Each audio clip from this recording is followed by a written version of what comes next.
Presentamos Nicolás Lúcar en Exitosa.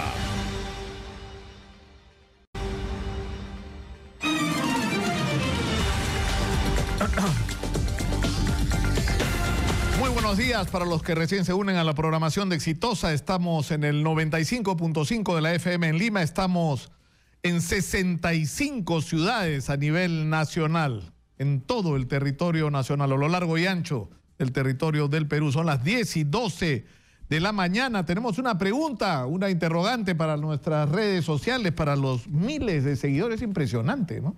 Es un fenómeno Exitosa en las redes sociales, en el Twitter y en el Facebook. Y nuestra pregunta el día de hoy, otra vez, pero bueno, es el tema, pues ¿qué vamos a hacer? Hay días que me aburre hablar del indulto a Fujimori, pero es el tema, pues, ¿qué vamos a hacer? Estaría ya decidido el indulto a Alberto Fujimori. Hay especulaciones, alguna gente dice que, bueno, va a regresar de la visita al Vaticano y PPK va a anunciar que, ¿no?, indulta a Fujimori, que lo ha conversado hasta con el Papa, ¿no?, y que supuestamente sería lo mejor para la reconciliación de los peruanos, ¿no? ¡Soy inocente! Eso. Y que hay, bueno, hay hasta los malpensados que esto es parte de un enjuague político, ¿no es cierto?, para dividir Fuerza Popular, ¿no?, en un acuerdo con Kenji en contra de Keiko, pero en fin. Lo que nos interesa es saber cuál es su opinión sobre este tema, ¿no?, sobre esto del indulto a Alberto Fujimori, sus puntos de vista, sus opiniones.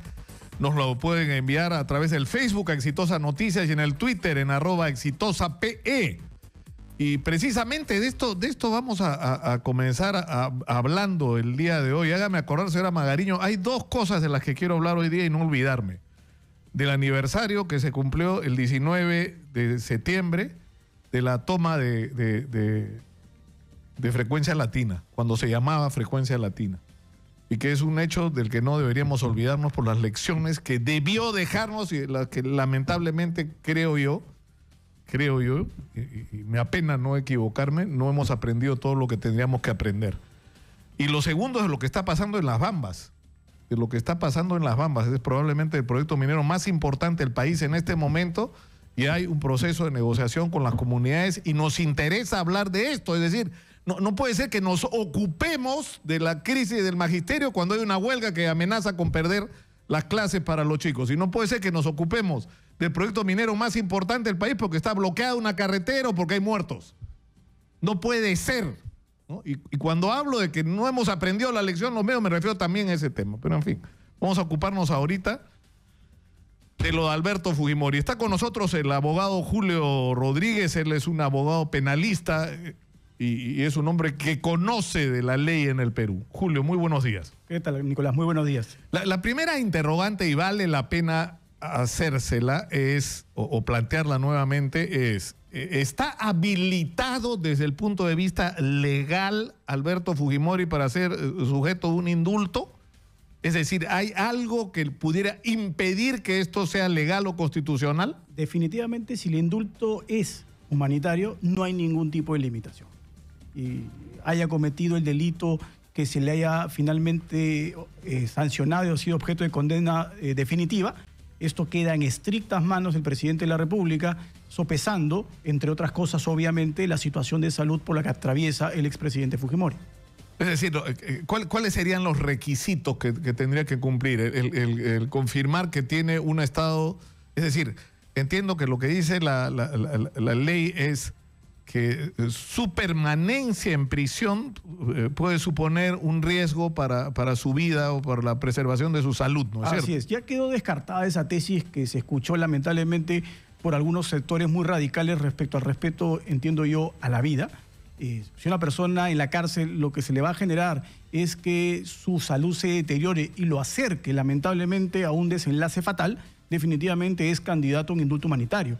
Y la situación de salud del expresidente Fujimori es indiscutible que está resquebrajada. Pasa permanentemente en los últimos tiempos mucho más horas, mucho más días internado por su salud que en el penal donde le corresponde estar purgando pena. Ahora, voy a ser abogado del diablo. ¿Ya? Lo que dicen los opositores radicales al indulto a Fujimori son dos cosas. Primero, que sus condiciones de prisión no son las de cualquier preso, es un preso, digamos, privilegiado.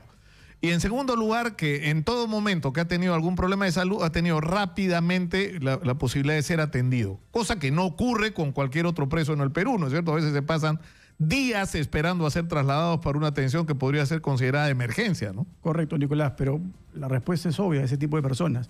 Que el Perú tenga una situación endeble respecto al tratamiento de los internos en un penal no significa que esto los coloque en una situación de privilegio. En cualquier otra cárcel del mundo que se respeten los derechos fundamentales, a cualquier interno tendrían que trasladarlo inmediatamente. Es decir, esa suerte de privilegio del que hablan no es tal. En otros penales, en otros países, estas personas cuando tienen una dolencia inmediatamente tienen la atención médica. Que el Perú no respete estándares internacionales de respeto de derechos humanos a los internos no significa que sean un trato privilegiado. Entonces, y además estamos hablando de la vida de un ser humano. Ya, de acuerdo. Pero esto nos lleva a que desde un punto de vista estrictamente legal, digamos, un indulto humanitario es algo que nadie podría objetar. De ninguna manera. Ahora, una vez que te otorgan el indulto, ¿cuál es tu condición? O sea, ¿qué es lo que puede y qué es lo que no puede hacer Alberto Fujimori después de ser indultado? ¿O podría hacer después de ser indultado? No tendría mayor restricción. ¿De ningún tipo? De ningún tipo. ¿Podría ser candidato o no? Porque el indulto, o sea, ¿qué es lo que te inhabilita para ser candidato? El haber tenido una sentencia, o sea, ¿qué tipo de restricción hay en la ley? El indulto es el perdón de la pena. O sea, ya cumplió su pena y si la sentencia que lo condenó no lo inhabilitaba para hacer actividad política, obviamente está en todo su derecho de, si quiere hacerlo, podría emprender una carrera política nuevamente. Claro, es obvio que en la situación de salud en la que se encuentra, pues es absolutamente incierto que pueda emprender una actividad política como una campaña presidencial. Ya uno tiene conocimiento del desgaste enorme que sufre una persona siendo mucho más joven cuando es candidato y más aún cuando acaba siendo presidente, y en la situación de debilidad en salud del expresidente Fujimori, esto es absolutamente irracional, ¿no? Pero ya, digamos, pero restricción no tendría, es decir, podría asistir a los locales partidarios de Fuerza Popular, a sus mítines, en la medida que su situación de salud se lo permita, podría viajar. Perfecto. Es decir, podría convertirse en el dirigente más importante de Fuerza Popular. Podría, está dentro de las posibilidades. Yo discrepo de esa posibilidad real, porque eso igual implica un desgaste físico. Yo entiendo que una persona que ha estado privada de su libertad tantos años, que se ha mantenido alejada de su familia, lo que entiendo es recuperará esa parte que ha dejado, ¿no es cierto?, de disfrutar, ¿no?, con nietos, con hijos, etcétera. Y en buena cuenta lo que se le estaría negando es, como dicen los tratados internacionales, es decir, una persona en esa situación de salud con cáncer varias veces recurrente, lo que tiene es que tener la posibilidad de que sus últimos días los pase dignamente. Ahora, esto es uno de los temas en debate, ¿no es cierto? Que es el del indulto y de alguna manera se ha asociado esto a los cambios en el gabinete, ¿no es cierto? Porque había gente que no quería simplemente, bueno, no sé qué va a hacer Carlos Basombrío, ¿no es cierto? En el momento que salga el indulto, que todo indica es algo que va a ocurrir. O sea, al comienzo del programa del día de hoy llamaba la atención sobre esto. El rumor que circula intensamente es que luego de la visita al Vaticano, este va a ser el anuncio del presidente Pedro Pablo Kuczynski, que evidentemente va a producir una reacción en la gente de su propio entorno, ¿no? A ver, se dice que los candidatos normalmente trabajan para las encuestas y algunos presidentes dicen que las encuestas son una fotografía que no toman en consideración. Yo entiendo que esto no es del todo cierto. Los presidentes toman en cuenta las encuestas. Si tomamos en cuenta estas encuestas recientes, tenemos casi un 70% de la población que está a favor que se le otorgue el indulto al expresidente Fujimori. Y hay una paradoja que es bien importante de analizar. En los próximos meses van a comenzar a ser excarcelados los dirigentes más altos de Sendero Luminoso que fueron puestos ahí por el expresidente Fujimori. Es muy paradójico que un expresidente que combatió el terrorismo como lo hizo siga preso en claro, penal nacional. Digamos eso, pero eso ya es el argumento ya más político. Carlos Rivera, totalmente político. El abogado Carlos Rivera del Instituto de Defensa Legal está en la línea. Carlos, gracias por atendernos. Muy buenos días. Radio Exitosa. Sí, muy buenos días. No logramos escucharlo, no sé qué pasa, señora Magariño. Tenemos en la línea al doctor Carlos Rivera. Sí, buenos días, Carlos, gracias por atendernos. Aló, Nicolás, buenos días, ¿cómo están, amigos de Radio Exitosa? Sí, la pregunta es, ¿cuál es su opinión sobre esto que ya parece inevitable, ¿no es cierto? O sea, todo indica que el presidente Pedro Pablo Kuczynski va a otorgarle el indulto humanitario a Alberto Fujimori. ¿Cuál es la opinión que tiene Carlos Rivera como un abogado, digamos, que ha enfrentado judicial y políticamente a Alberto Fujimori? Mira, creo que a estas alturas de la situación política no nos queda ninguna duda que ya no son razones ni legales ni tampoco humanitarias las que originarían esa decisión, sino que se está tratando o se trataría de una decisión estrictamente política, relacionada al momento grave que está viviendo el Poder Ejecutivo y especialmente el presidente de la República en relación a Fuerza Popular como la principal fuerza de oposición y que controla el Congreso de la República. Eso creo que es el principal dato de todos estos rumores que tú has estado comentando de la aparente inminencia del otorgamiento del indulto, ¿no?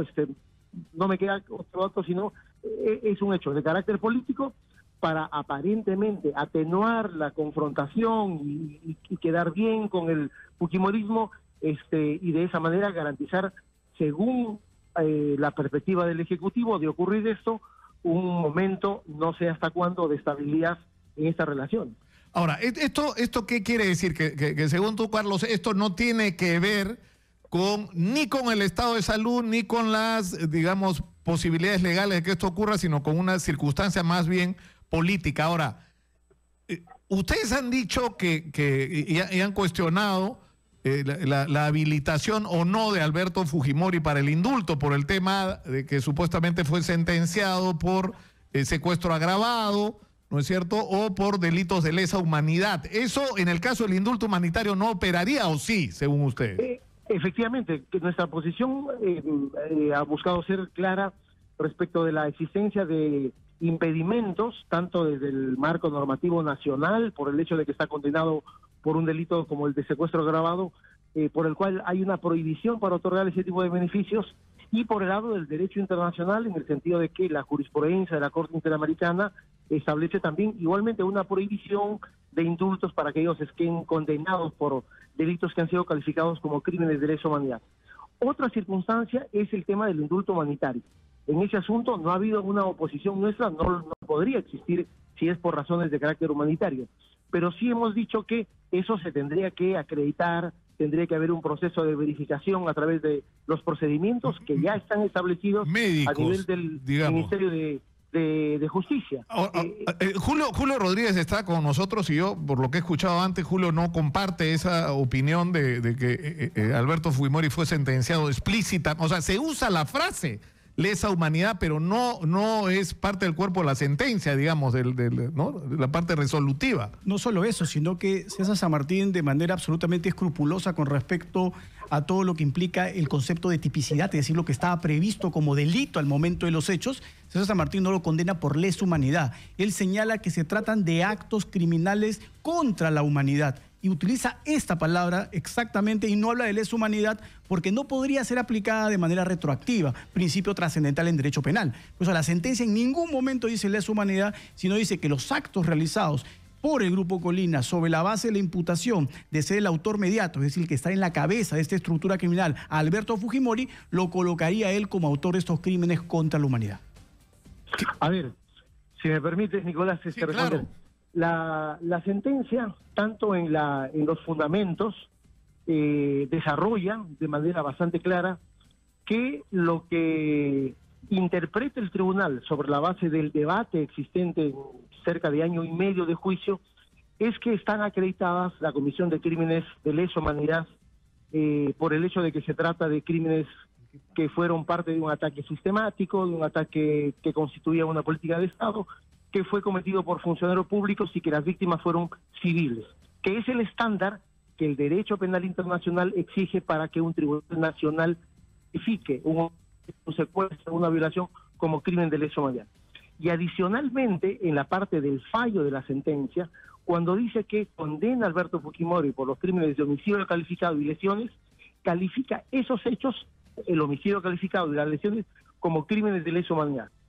no está aplicando, y ahí me parece que hay un problema de interpretación de algunos abogados, no está aplicando la ley de febrero del año 98 que incorpora al Código Penal algunos delitos contra la humanidad, como la desaparición forzada, la manipulación genética, el apartheid.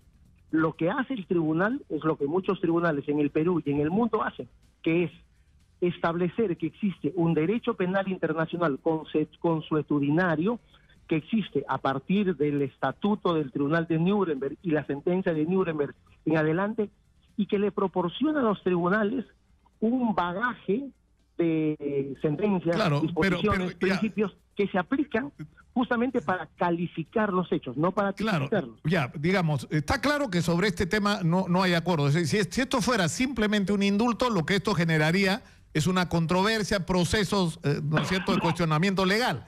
Pero si fuera un indulto humanitario, como parece que va a ser, se acaba esa discusión. O sea, Mecha Arauz ha dicho ayer, la presidenta del Consejo de Ministros, yo voy a respetar plenamente la decisión del presidente. Además, si se trata de un indulto humanitario, lo está diciendo la presidenta del Consejo de Ministros, sería yo una persona muy mala para que si una persona que está muy grave o enferma me niega que lo atiendan. No podría ser tan injusta. Está clarito para dónde vamos, ¿no? Está clarito. Sí. Mira, adicionalmente, creo que en la situación de Fujimori hay un elemento que hay que tomar en consideración, que justamente hace más o menos un par de meses ocurrió, que es la Corte Suprema chilena habilitó a la justicia peruana a ampliar la extradición por el caso del crimen de Pativilca. Y en ese caso, Fujimori no está condenado y por lo tanto no le correspondería el indulto.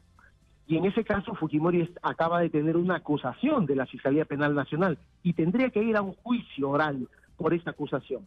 Es probable que por lo tanto también tendrían que necesariamente considerar otro tipo de beneficio presidencial, que es el derecho de gracia. Por lo tanto, el asunto no es tan simple de que solamente se trata de un indulto, sino que también tendrían que evaluar un derecho de gracia, ¿no es cierto?, y ver si es que eso se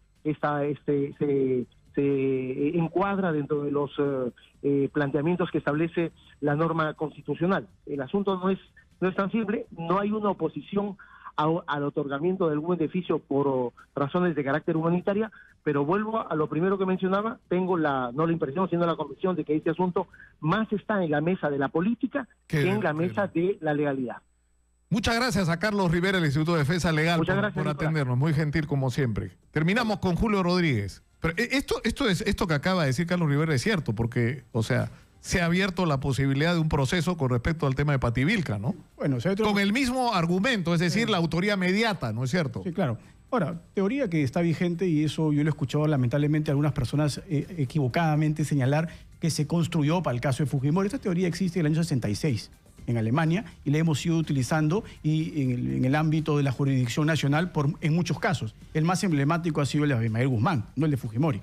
Y por lo tanto... Claro, Abimael Guzmán, justamente en el libro de Antonio Zapata, buenazo el libro, ¿eh?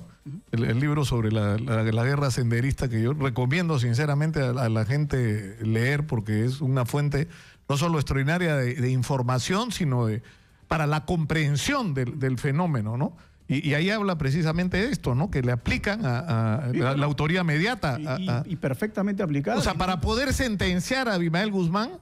Porque ellos lo que decían era, nosotros damos las órdenes en general, pero la manera como las cumplen en particular es responsabilidad de los mandos que están en el campo, digamos. Entonces ellos decían, nosotros no somos responsables de Lucanamarca, ¿no?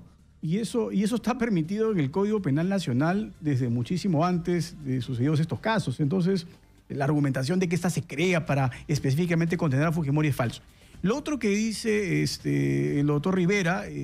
por eso yo exigía en qué página de la sentencia se dice que esto se trata, ¿no es cierto?, de una condena por lesa humanidad.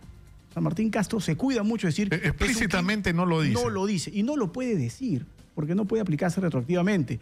El derecho penal no se puede aplicar de forma consuetudinaria. Es decir, la costumbre no es fuente del derecho penal. Porque si uno imagínate, Nicolás, las arbitrariedades que se podrían cometer sobre la costumbre. Pero lo que está claro es que esa discusión, desde el momento en que de lo que estamos hablando, y lo ha dicho para resolver cualquier duda que hubiera Mercedes Arauz el día de ayer. Estamos hablando de indulto humanitario. No hay discusión. Entonces ahí no hay esta discusión sobre... Ninguna discusión. Sobre si tiene o no... Y ¿no? además las exigencias, como lo comentamos hace un momento, de ciertos grupos que se han colocado en una situación de radicalidad en contra del expresidente Fujimori. Y lo que me sorprende es que son grupos supuestamente tutores, protectores de derechos humanos, pero parece que los derechos humanos no son aplicables para el expresidente. Si su situación de salud es tan endeble, y basta hacer un análisis de la cantidad de días que pasa fuera del penal internado y en tratamiento médico. Eso lo coloca sin ningún tipo de cuestionamiento en una situación en donde merece un indulto de carácter humanitario por el resquebrajamiento de su salud. Ahora, obviamente que acá hay política... Claro. Así como fue política la decisión es decir, porque digamos, en la lógica de Pedro Pablo Kuczynski, que lo que ha sido como político y como hombre público en las últimas décadas, él estaba más cerca de Fujimori que de Verónica Mendoza, ¿no es cierto? Eso es obvio, ¿no es cierto? Y su acercamiento fue más bien político y eso supuso un alejamiento de cualquier posibilidad de entendimiento con los fujimoristas. Bueno, ahora, ¿no? Está claro que esto tiene mucho que ver con la política, ¿no? No, claro, ahora, ¿qué efectos pueda tener? Eso es un análisis mucho Eso más está complejo. por verse. Está por verse. Y lo que va a pasar incluso dentro del fujimorismo. Sí. Porque Kenji está con la pata en alto, como se dice criollamente. No. O sea, ha acusado a los dirigentes del entorno de Keiko de tenerla secuestrada. En ese contexto, la salida de la prisión de su padre puede cambiar la correlación interna para empezar en el fujimorismo. No, sí, ¿no? El eje gravitante del poder en el Fujimorismo podría cambiar de manos fácilmente con la salida del expresidente Fujimori. Julio Rodríguez ha estado con nosotros. Muchas gracias. A ti, Nicolás, por la Julio, invitación. está clara la película, creo yo, y ya esto está contra el reloj. Y lo que también está contra el reloj es el tema de la eventualidad de un terremoto de alta intensidad en las ciudades de Lima y Callao en general, en el Perú, ¿no? Y de ese tema vamos a hablar tras la pausa. Va a estar con nosotros Luis Luna Renteros, que es el responsable, es un especialista en gestión de riesgo y es el responsable precisamente de defensa civil en la Municipalidad de San Miguel.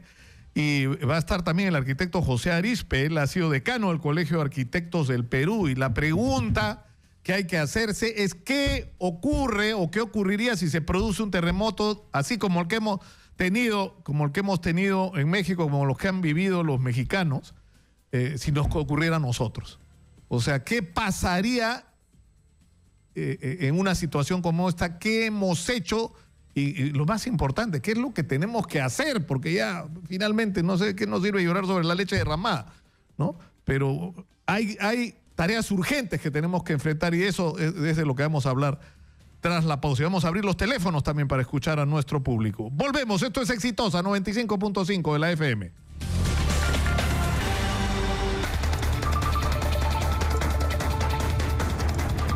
Estamos de regreso, esto es Exitosa 10:39 de la mañana. Antes de seguir adelante, un mensaje de nuestro auspiciador. ¿Sabías que los colchones Paraíso son los únicos que cuentan con un chip? ¿Qué contiene este chip? Todo el ADN del colchón, toda la información, la fecha de fabricación, los insumos que se han utilizado, los materiales que han sido parte de la fabricación del colchón. Este chip te asegura la garantía y calidad del colchón Paraíso para tu mejor descanso y para tener una vida saludable, porque el que no duerme bien no funciona, pues, no funciona, está clarísimo, hagan ustedes la prueba. Paraíso, 50 años soñando contigo. Yudy, ¿qué dicen las redes sociales? ¿Cómo estás, sobre Nicolás? el indulto, Alberto. Sí, para ya cerrar el tema, ¿no? De una vez. Ya. A ver, ¿qué nos dicen nuestros seguidores? Jesús Palomino dice, realmente hay que ser de lo peor para apoyar a una persona que nos hizo tanto daño, que mató y corrompió casi a todas las instituciones del Estado, que destruyó el país, que lo vendió a pedazos, que embruteció a gran porcentaje de ese país. Por eso estamos mal, porque siempre repetimos nuestros errores, nos dice Jesús Palomino. En tanto, Iván Vidal dice que Fujimori derrotó al terrorismo, o sea, salvó la vida de miles de personas que podrían seguir muriendo. Estabilizó la economía, pasamos de una hiperinflación brutal a una economía estable, solucionó el conflicto con Ecuador y tomó la mejor decisión en la toma de la embajada de Japón. 100% de acuerdo. Vamos a revisar rápidamente las opiniones del Twitter, que pues en 130 caracteres nos dicen todo lo que piensan, ¿no? A ver, Piero Vilela dice, si indultan a Fujimori, Kenji dirá que fue gracias a él y lo usará para sus pretensiones políticas y seguirá con Fujimorismo duro, señala. Julio César García dice, Lucas, te pasaste, dice, por hacer el enlace telefónico con el abogado Carlos Rivera. Es como llamar al diablo, dice, y preguntar si en el infierno hace calor. Por otro lado, todo, a nada les gusta, ¿no? Por otro lado, Carlos nos dice, ante la posibilidad del indulto, los odios y rencores no fluirán. Imagino que nos quiso comentar qué opina. A ver, Isaac Bermúdez dice, ya es hora de que liberen a Fujimori y que echen abajo la resolución que trajeron del exterior. Gracias a él volvió la paz interna y vamos a culminar con la opinión de Jorge. A ver, arresto domiciliario sería lo más salomónico, pero el indulto es un insulto para todas las víctimas. Su gobierno. ¿Estaría o está? Se pregunta Ronald Takuchi sobre nuestra pregunta, ¿no? Donde si estaría decidido ya la liberación de Alberto Fujimori, que ya se escucha entre las voces. No, por ahí, ya ¿no? está clarito, Judy. Ya es una decisión, es un asunto de cuál es el momento que pueda resultar políticamente más conveniente, pero yo creo que está claro que va a ocurrir. Uno, el indulto por razones humanitarias, lo cual elimina toda la discusión, ¿no es cierto?, sobre las restricciones legales. Y lo segundo es cuál es el momento. El momento es el políticamente más conveniente, ¿no es cierto? Que no sabemos cuál será, eso lo va a decidir Pedro Pablo Kuczynski. Los rumores decían que viniendo del Vaticano lo va a anunciar. Vamos a ver, otros dicen que va a ser en diciembre. Yo no sé si te aguanta esto hasta diciembre. Porque si la intención es cambiar el clima de relación con los fujimoristas, no creo que PPK la haga tan larga. Pero en fin, vamos a ver qué pasa. Los políticos son a veces indescifrables. Muchas gracias, Judy. A ti, Nicolás. Muchas gracias. Y ahora vamos a conversar de un tema que nos preocupa, yo creo, especialmente a todos los peruanos y en particular a los que vivimos en las ciudades de Lima y Callao, que es el tema de la eventualidad de un terremoto. Está con nosotros Luis Luna Renteros, que es un especialista en gestión de riesgo de desastres. Él es gerente de Defensa Civil de la Municipalidad de San Miguel, y está con nosotros también el arquitecto José Arizpe, que ha sido decano nacional del Colegio de Arquitectos del Perú y que hace rato que viene hablando sobre este tema sin que... no, yo creo que en muchos casos no les han hecho, ¿no? Lamentablemente. No, porque ¿hace cuánto rato que venimos hablando que hay una inminencia de un terremoto de alta intensidad y que hay que hacer cosas? Creo que esto es una crónica de una muerte anunciada. Realmente se ve poca sensibilidad en quienes están en el poder. No hablamos de los gobiernos de turno, hablamos de sucesivos gobiernos. El hecho es que se sigue con la informalidad y que ha llegado ya a términos delincuenciales. Se sigue permitiendo las invasiones, se sigue permitiendo, por esa falta de políticas de Estado claras en el sector vivienda, para los sectores populares. Se han eliminado proyectos y propuestas que han tenido relativo éxito. Techo propio entre ellos, por ejemplo, que caminaba, lo pararon. El reforzamiento de las laderas, que comenzó el Ministerio de Vivienda a hacerlo, los paró. Y así, digamos, no tenemos políticas de regeneración urbana, no tenemos políticas... Claro, porque el problema que tienes, ¿cuál es? Tienes una zona de riesgo sísmico altísimo y donde se combinan varios factores, ¿no es cierto? En muchos lugares de Lima y Callao el suelo no es apto para construir sobre él. Es más, las laderas, los lugares cercanos a los ríos, etcétera. Pero en segundo lugar hay un problema con la calidad de la construcción, es decir, que tienes el problema de que el suelo puede ser bueno, pero o la vivienda ya no da por la antigüedad o la manera como se ha construido no es la adecuada para resistir un terremoto. Y eso, ¿a qué nos enfrenta? A que haya... El otro día me decía la gente de Defensa Civil, fácilmente 500.000 de viviendas se verían afectadas en un terremoto 8.5 en Lima y Callao. 500.000 de viviendas, estamos hablando de un horror. Bueno, es que hablamos de un evento sísmico de magnitud, que es lo que estamos esperando, en algún momento se va a dar, porque Lima está asignada de este destino. O sea, estamos en una geografía altamente sísmica. Pero mira, yo te aseguro que en el mes de enero vamos a hacer nuevamente campañas para ayudar a la gente que se le viene el huaico en Chosica. Eso es así, lamentablemente, es más, y pueden tener hasta licencias de funcionamiento a las tiendas y locales que estén en todo lo que es el cono de donde pueda venir un huaico. Eso, lamentablemente, ¿cómo? O sea, ayer me decían eso, ¿no? Ya estamos septiembre, Lucas, vienen las lluvias ahorita y la pregunta es ¿qué hemos hecho? Y la respuesta es o nada o muy poco. Porque este es el momento de empezar a descolmatar ríos, de empezar a hacer el trabajo de prevención, pero las riberas, etcétera. Pero ahora, a mí lo que me preocupa es esto. Ayer que hablábamos con el jefe del Cuerpo de Bomberos de México, es un personaje espectacular, ¿no?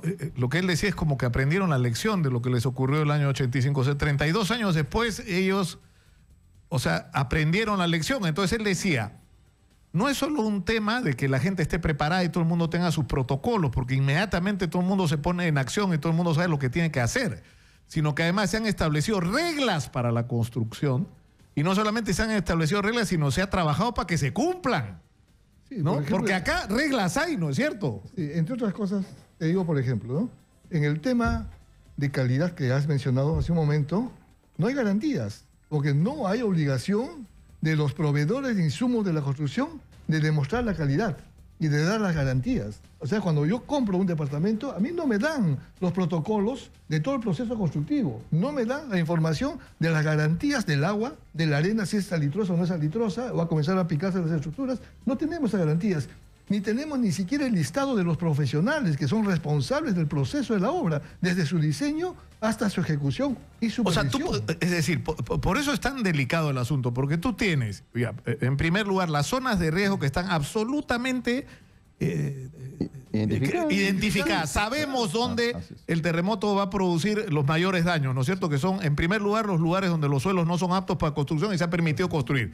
Pero en segundo lugar tenemos, insisto, el problema de construcciones que no se han hecho como la ley manda, porque no es que tienes que hacer una ley, hay una ley y no se está cumpliendo y no se está supervisando. ¿Por qué? Porque no hay en los municipios los suficientes ingenieros, arquitectos para ejercer el control. Y no hay los presupuestos, y eso es lo más grave. Y los ínfimos que hay, no todos los municipios lo usan en control de obras, sino lo usan para gastos corrientes, y eso es malversación. Pero este es un tema que va más allá. El Estado no toma en serio este tema. Y hay responsabilidad en todas las instancias. Hablamos desde el Ejecutivo hasta los congresistas. Porque nadie se preocupa, para empezar, en los temas de prevención. En los temas de prevención, lanzamos una propuesta, inclusive en tu programa hace algún tiempo, de los tamboparques. A ver qué municipio tiene silos de alimentos, qué municipio tiene silos donde se guarden las medicinas y el agua. Claro, porque esto es apabullante, ¿no? O sea, tenemos el primer problema de, si en este momento hay un terremoto, está claro que no hemos hecho lo que teníamos que hacer. Entonces, lo primero que hay que hacer es salvar la vida. Entonces, todo el mundo, en su casa, en su oficina, en su colegio, en su universidad, en su fábrica, donde fuera, debe tener protocolos en los mercados sobre qué hacer para protegerse, cuáles son las zonas seguras, cuáles son las rutas de evacuación. Eso es lo primero que hay que resolver, ¿no es cierto? Es un área de competencias de las oficinas de gestión de riesgos a nivel nacional. Justamente es evaluar esas condiciones a través de la emisión de una licencia de funcionamiento, que también está normado por los inspectores. Empleamos, yo también soy inspector, empleamos el Reglamento Nacional de Construcciones, el Reglamento Nacional de Edificaciones, o sea, dependiendo de la antigüedad del edificio, el código eléctrico, todas las normas las tenemos que aplicar, porque ese es el tema. Pero lo que habla el arquitecto es lo siguiente: nosotros verificamos locales comerciales, pero las viviendas están en otro parámetro, porque hay una comisión ad hoc en la que forma parte profesionales de los colegios y además el INDECI, que evalúan y certifican el proceso constructivo de una obra. Ahora, muchas personas vienen a la municipalidad, incluso vienen a mi oficina a pedirme protocolos y a pedirme planes de contingencia de sus edificios, de sus condominios. Y eso no es competencia de la Oficina de Defensa Civil, es una competencia de las áreas de desarrollo urbano del municipio, que es la que otorga el certificado de fábrica. Pero digamos, lo que tendríamos que hacer para ser prácticos, es decir, primero es establecer un plan de emergencia, ¿no es cierto? Que todo el mundo sepa lo que hace, en las condiciones en las que estamos. Pero de acuerdo a la ley, ¿qué hacemos para protegernos, para salvar la mayor cantidad de vidas que sea posible? De acuerdo a la ley, eso ya debe estar implementado. Pero no está, pues. Pero ese es el problema. Ahora, el segundo tema es qué es lo que tendrías que empezar a hacer ahora mismo. Por ejemplo, me decían que en México no solamente hubo demoliciones de edificios que no prestaban garantías, sino que ha habido dos políticas. Una de reforzamiento de estructuras, ¿no es cierto?, en el caso que esta fuera posible, y de digamos, un seguimiento riguroso de nuevos parámetros de construcción. Por eso es que han colapsado, creo que han sido 48 edificios, y no 4.000 como la vez anterior, ¿no es cierto? O sea, porque este terremoto lo llevas 32 años atrás y se cae en medio México otra vez, ¿no? Hay un tema que también es delicado y que no se toca, es el tema del planeamiento urbano. Se han sacado leyes para incentivar la inversión, pero eximiendo de los aportes a la ciudad. Y eso ha sucedido en el Callao, por ejemplo. para dos grandes proyectos de interés nacional. Bajo ese pretexto, se eximió los aportes tanto del aeropuerto como de la construcción del muelle, de la ampliación del muelle 2. Entonces, no aportaron al municipio para generar nuevos espacios que compensen lo que no van a aportar físicamente, ya que son de interés nacional. Entonces, esta ley ha sido mal usada. En algún momento nos bajamos la ley que se llamó Ley Coca-Cola, por la cual también se pretendió no dar los aportes en Lurín. Pero felizmente se hizo cuerpo. Es decir, lo que tú dices es, tienes la ley, sabes lo que hay que hacer, pero no hay ni los recursos ni la gente para hacerlo. El otro tema es que insistimos y persistimos con el alejamiento de la ciudad. Por el tema de terrorismo en algún momento se justificó. Pero bueno, ahora se justifica por la violencia, ¿no es cierto? Por la delincuencia. Hemos pasado ¿Por qué tiene que estar el parque universitario enrejado? ¿Por qué tiene que estar el campo de Marte enrejado? Cuando son los espacios naturales donde uno recurre en caso de... Que van a ser los espacios de protección y de... Mire, Mesa Redonda. Mesa Redonda tiene un hermoso parque y está enrejado. Es una bomba de tiempo.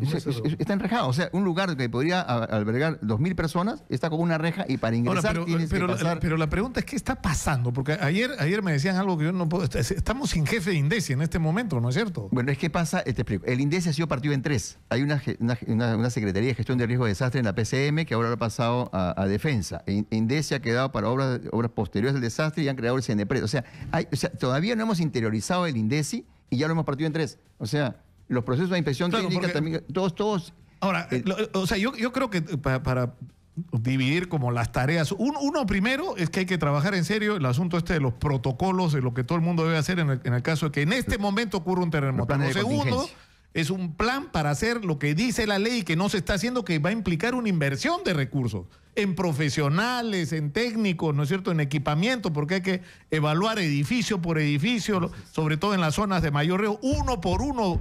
Y en tercer lugar, en relación a esto, va a haber que tomar medidas de desplazamiento ¿no es cierto? Por ejemplo, lo del lomo de Corvina es criminal. Estamos sabiendo que ahí, si hay un terremoto, van a morir 20.000 personas y nos quedamos tan tranquilos. Nicolás, empecemos por las obras públicas. Ninguna obra pública pasa por comisión técnica. O sea, ¿quién averigua? ¿Quién da las garantías de que fue un buen proyecto y que fue un proyecto de calidad y aprobado? Bueno, Tommy Villanueva ha hablado de un asunto bien dramático, que es el otro tema. Una vez que se produce el terremoto, te vas a quedar probablemente sin energía, te vas a quedar sin abastecimiento de agua, no vas a tener servicio telefónico, muchas vías van a estar bloqueadas. Y Tommy Villanueva, el ex decano del Colegio Médico, decía, y encima se nos van a caer los hospitales, Nicolás, porque el problema que tienes con el Loaiza no es que no hay tomógrafo, es que encima que no hay tomógrafo se puede caer medio hospital. ¿Por qué? Por las condiciones en las que está. Entonces la pregunta es, ¿qué hemos hecho? Nada. Claro, y como es patrimonio, no se puede tocar el hospital, no se puede ni tocar. Ese es el tema. Está de miedo esto, ¿ah? Está de miedo. ¿Por qué no? Vamos a escucharla. Pero hay un tema que podemos prevenir. Por ejemplo, insistimos aún con hacer edificios de 20 pisos en Villa de Salvador para el tema de los panamericanos. ¿Cómo lo ves? O sea, ¿cuál es la opinión de ustedes? Que no deben hacerse edificios de 20 pisos en Villa de Salvador. ¿Por qué? ¿Por la calidad del suelo? Por la calidad del suelo. El presidente actual nos ofreció en un momento, eso hace ya varios meses, enviarnos los planos estructurales y los planos de estudios de suelos. Y sin embargo, se olvidó, después de su ofrecimiento público. Que enviarle a los colegios, al colegio para revisar y darles nuestra opinión y nuestros aportes. Bueno, los colegios profesionales son los que forman parte de la comisión ad hoc para las construcciones. O sea, esos son los primeros que deben enterarse. O sea, ¿de qué estamos hablando? O sea, si tú dices, Villa El Salvador es una zona de riesgo, bueno, vamos a hacer la vía panamericana ahí y ustedes dicen como especialistas calificados, nosotros no podemos dar garantía que eso no se caiga en un terremoto. Pero igual lo construyen. Igual lo hacen. Es que es una política de Estado. Estamos con Luis Luna Renteros, que es especialista en gestión de riesgos, de desastres, y también es gerente de Defensa Civil de la Municipalidad de San Miguel, y con el arquitecto José Arispe, ex decano nacional del Colegio de Arquitectos del Perú. Y vamos a escuchar llamadas de nuestro público. Estamos en el 467-4499 y en el 251-9422. Adelante, por favor, escuchamos. Hola, buenos días, señor Lucas.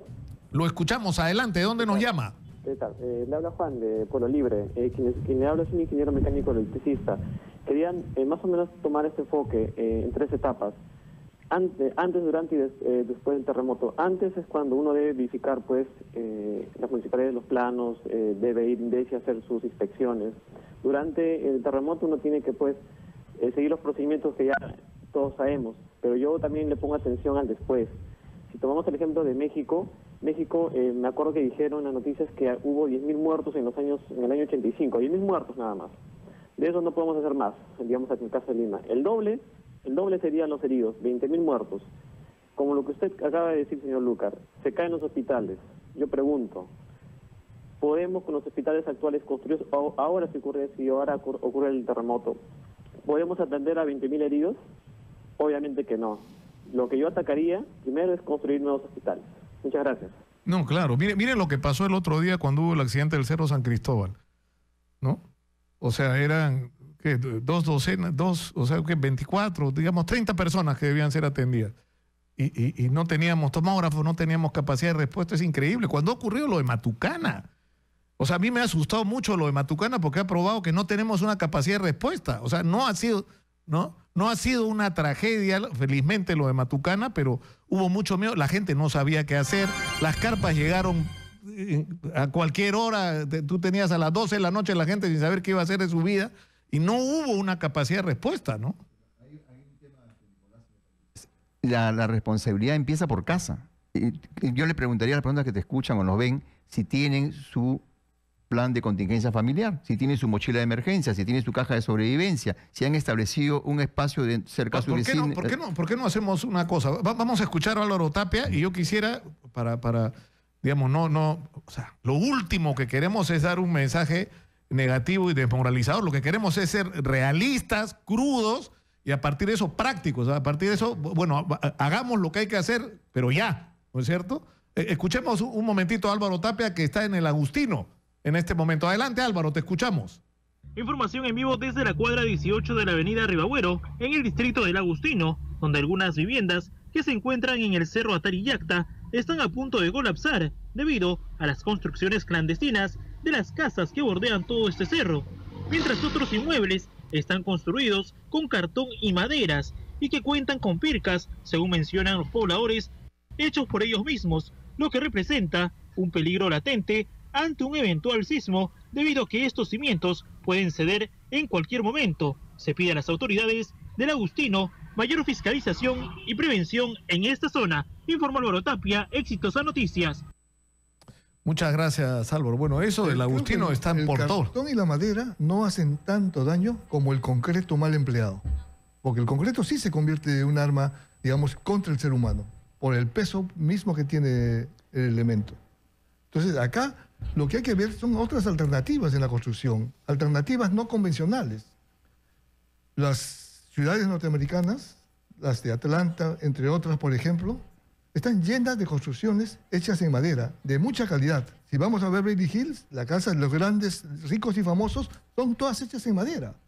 Y con todas las garantías. Hoy se está usando la madera laminar, por ejemplo, como un elemento estructural para luces de 16 metros cuadrados, de 16 metros de longitud. Claro, que tu vivienda no se convierta en una trampa mortal porque es una zona altamente sísmica. ¿Para qué vas a hacer?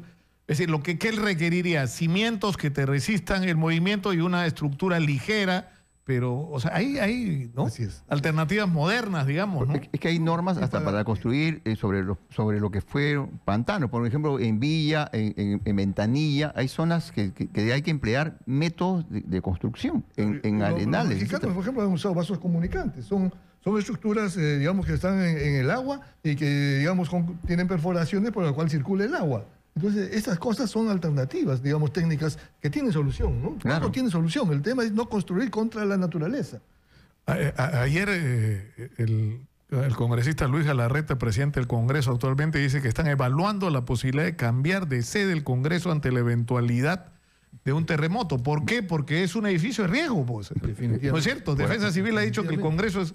Bueno, pero se van a cuidar los congresistas. ¿Quién cuida a la gente? No se preocupó por cuidarse ellos, ¿no? Bueno, es que ya el Congreso debería ser declarado patrimonio, para empezar, y no tienen ni baños. Hace poco están discutiendo por hacer un baño de color rojo, uno rosado, no sé. O sea, está hacinado el Congreso. Inclusive las construcciones que se hicieron, que están pegadas a la avenida Bancay, que no son tan antiguas, tampoco se tomaron en cuenta, por ejemplo, los lugares para la evacuación, ni menos aún, digamos... O sea, se han hecho sin tomar en cuenta los parámetros con los que debería construirse en una ciudad de alto riesgo sísmico. Sí, y violando las mismas normas reglamentarias, digamos, que están establecidas.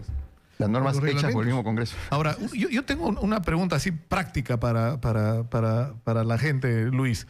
¿Qué es lo que debería tener una mochila de emergencia? A ver, la mochila de emergencia es parte de un plan familiar.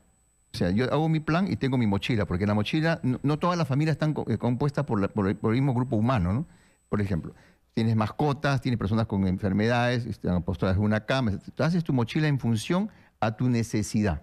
Entonces, empieza, como se dice, desde el principio, teniendo una mochila que tenga agua, que tenga una linterna, que tenga un silbato, que tenga una radio a pilas, que tenga una frazada, que tenga una colcha, que tenga una pequeña carpa, o sea, para sobrevivir por lo menos 3 próximos días, si es que hubiese un evento sísmico de magnitud. Eso requiere documentos, dinero en sencillo, las llaves de tu casa, depende de documentos de tus propiedades, de tus títulos, en una mochila de tal manera que si pasa una desastre, uno, o la sacas de ahí o sabes dónde vas a encontrarla. Y luego tener una caja de sobrevivencia que te permita sobrevivir hasta que llegue la ayuda, porque acuérdate. ¿Y ese rango cuál es? 3 días, digamos. La mochila de emergencia es para las primeras 24 horas. Es una mochila que te va a permitir dormir en el parque. Por ejemplo, en San Miguel se han hecho 10 cuadrantes. Todo San Miguel está partido en cuadrantes. Nosotros tenemos 126 parques. Cada parque son zonas de refugio. Nosotros venimos dando charlas todos los días sábado a las 5 de la tarde, damos charlas en diferentes parques y hacemos todo una información a la comunidad. Este es un plan que justamente en cada zona hay unos módulos de seguridad que ha permitido bajar incluso la incidencia delincuencial en San Miguel. Creo que es estadística, que no lo decimos nosotros. Por un lado. Entonces, estas zonas van a permitir que las personas puedan asegurarse. Pero tenemos un problema que es la cultura reactiva. Nosotros, a pesar que INDECI viene hablando sobre la cultura de prevención, no hemos interiorizado una cultura de prevención, como dice el arquitecto. Hasta el día de hoy, han pasado 40... En Yungay, en Huaraz, en el terremoto de Ancash, como lo conocemos todos, murieron 60.000 personas.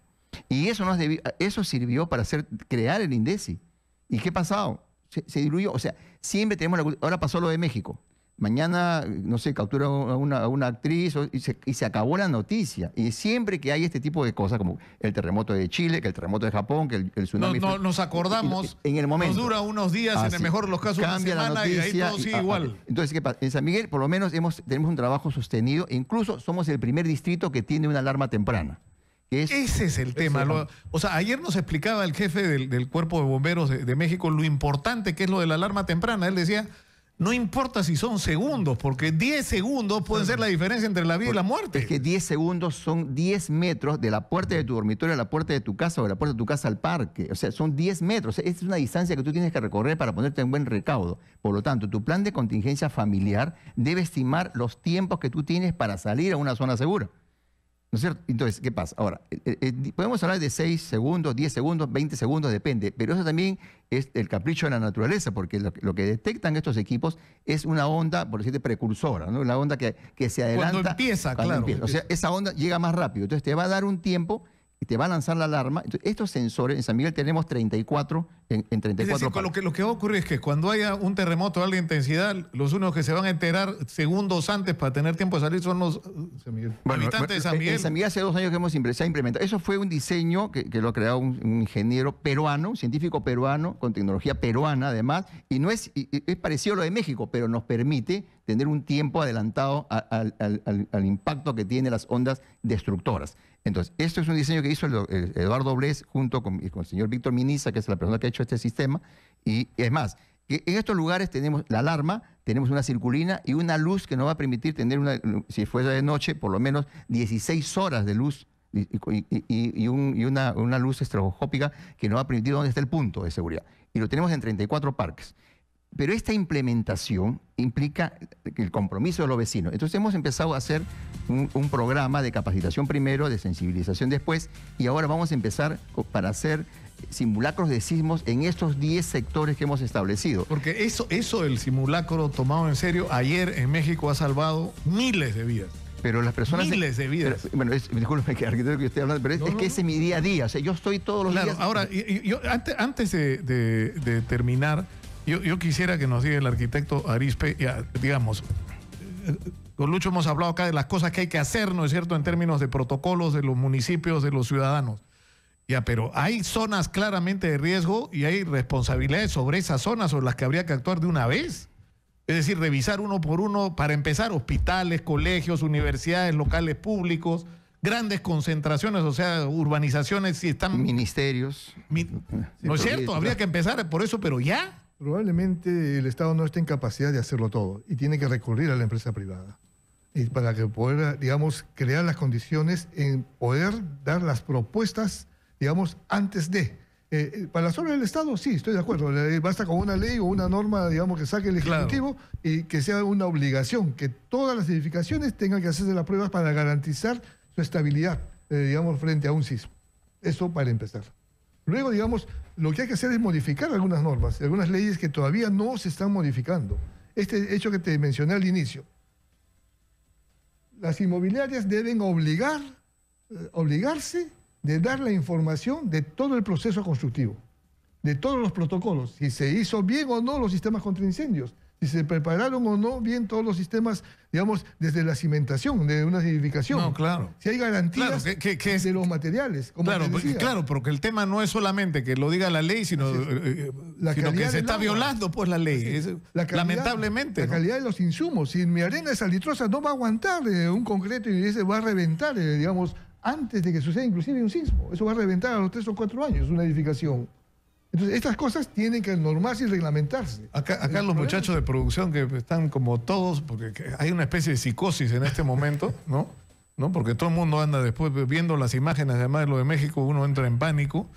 ¿Dónde se refugia la gente de este edificio? Ayer conversaba con Higinio Capuñay y me dijo que Chorrillos es una zona de alto riesgo, pero este edificio ha sido construido para que no se caiga. Pero sin embargo, pensando en eso, ¿no? Yo felicito a San Miguel el hecho, por ejemplo, que ha conservado y ha preservado sus espacios públicos.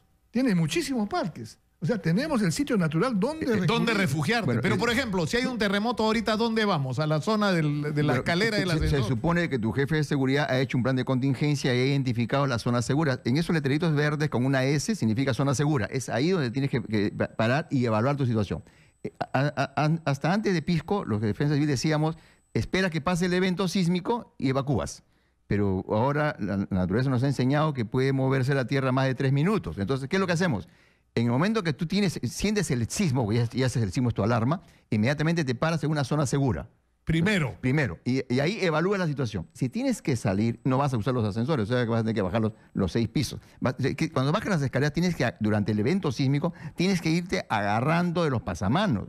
Por eso obligamos que hayan pasamanos en las escaleras. Algunos por decoración lo quitan, pero los pasamanos te va a servir para el momento de emergencia. Y vas bajando los escalones de uno por uno, no saltando de 2 en 2, porque acuérdate que las ondas sísmicas van a hacer que el edificio tenga un movimiento atípico. Por lo tanto, debes primero conservar la calma, identificar tu zona de seguridad, luego evacuar por las rutas de evacuación que se han establecido. Aparte del ascensor, debes tener escaleras. Y por esas escaleras dirigirte a las zonas seguras establecidas primero en el interior de tu edificio y posteriormente en la zona fuera del edificio, ¿no? Ese más o menos es tu protocolo. Pero tienes que empezar en tu plan de seguridad. En tu plan, no lo dejen salir para que nos arme el protocolo acá, muchachos. Yo los veo seguros ahí porque las estructuras son de concreto.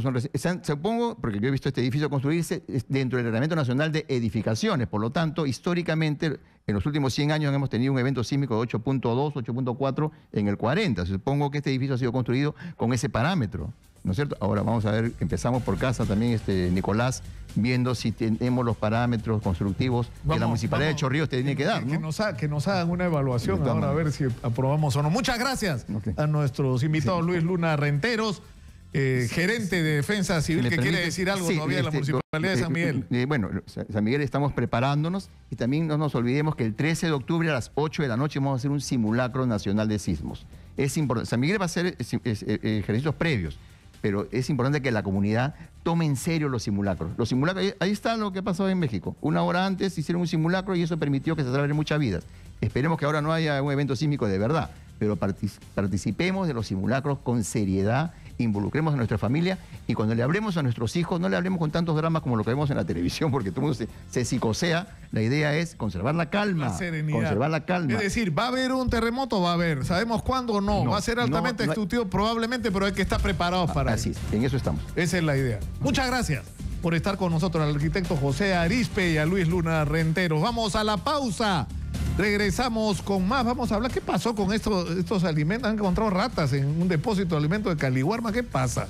Vamos a hablar de eso también tras la pausa. Volvemos, esto es Exitosa. Son las 11:11 de la mañana, estamos en el 95.5 de la FM en Lima, estamos en todo el Perú. Volvemos. Continuamos con Nicolás Lucar en Exitosa.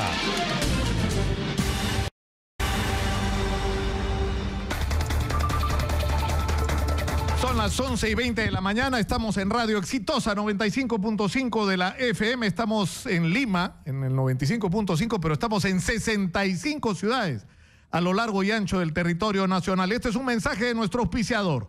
¿Sabía que desde hace 50 años Paraíso está presente en todo el país? Un colchón diferente, 100% peruano, que cuenta con la más alta tecnología y los más altos estándares de calidad, y que te da una garantía real que te asegura un descanso reparador para una vida saludable. Paraíso, 50 años soñando contigo. Estamos en la línea con la directora de Jaliwarma, la señora Carla Fajardo, para que nos cuente qué es lo que ha pasado en este colegio de Piura, donde se supone que han encontrado ratas. Muy buenos días. Cuéntenos, por favor. Buenos días, Nicolás. Cuéntenos, ¿qué pasó en Piura, en el colegio José Carlos Mariátegui de Castilla? Mira, efectivamente, el MIDIS y Jaliwarma solicitaron a Contraloría General de la República y al Ministerio Público, a través de la Fiscalía de Prevención del Delito, que nos apoyen a realizar inspecciones inopinadas a las instituciones educativas usuarias de nuestro programa, con el objetivo de verificar las condiciones en las que se almacenan, preparan y consumen los alimentos. Es en ese contexto que se realizó una visita el día de ayer a la institución educativa José Carlos Mariátegui del distrito de Castilla, en Piura, donde se encontraron productos en mal estado y en condiciones insalubres. Como parte del modelo de cogestión que opera Jaliwarma, el Comité de Alimentación Escolar tiene un rol importantísimo en este proceso. Este comité está conformado por docentes, está presidido por el director y también está conformado por padres de familia, quienes son los responsables de una buena gestión del servicio alimentario, de verificar los productos que se reciben, de que se almacenen adecuadamente, de prepararlos y de servirlos a los alumnos. Entonces, la situación detectada corresponde a la responsabilidad del Comité de Alimentación Escolar de este colegio. Ahora, lo que llama un poco la atención es decir, ¿es normal esta cantidad de productos almacenados? Porque de lo que se habla es que había 2 bolsas de harina de maíz, 2 bolsas de conservas de carne con vegetales, 3 cajas de carne, 3 bolsas de avena, 97 de bolsas de avena, y se supone que todo esto, incluyendo 2 cajas de leche, todas ellas contenían, digamos, evidencias de la presencia de roedores. Bueno, efectivamente, el Colegio José Carlos Mariátegui es un colegio bastante grande, tiene 1.247 usuarios que son abastecidos por Jaliwarma con entregas mensuales de canastas de productos. Son más o menos 20 productos que se entregan. La cantidad realmente es grande para poder atender a ese número de usuarios. Ahora, la responsabilidad de que esto haya ocurrido, ¿de quién es? ¿A quién compete el cuidar por la conservación de los alimentos y los productos? Bueno, Jaliwarma opera con un modelo de cogestión. Dentro de ese modelo de cogestión está establecido que el Comité de Alimentación Escolar tiene funciones muy claras. Estas funciones están establecidas formalmente en la norma técnica de cogestión del Minedu, y ahí se establece que es el CAE quien debe recibir, mantener, almacenar los alimentos adecuadamente.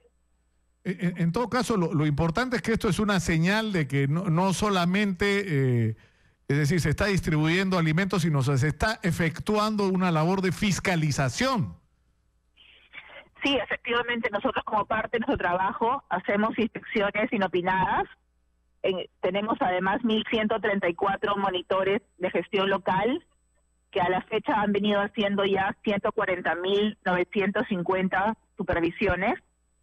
En este momento yo misma me encuentro haciendo supervisiones inopinadas a colegios en el norte del país, entre Tumbes y Piura. Llegamos de improviso justamente para verificar cómo es que se está llevando a cabo el servicio alimentario en un día común y corriente.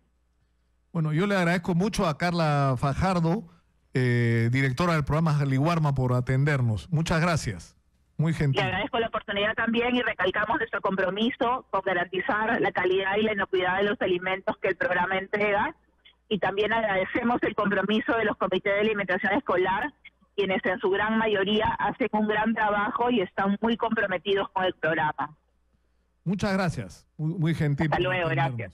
Muy gentil por atendernos. Bueno, está claro, o sea, es importante el esfuerzo de un programa como Jaliwarma, pero como en todos los otros temas, o sea, no basta con las buenas iniciativas, sino garantizar que estas se cumplan de la manera adecuada, que las reglas y la ley se cumplan, que es algo que parece tan difícil en nuestro país.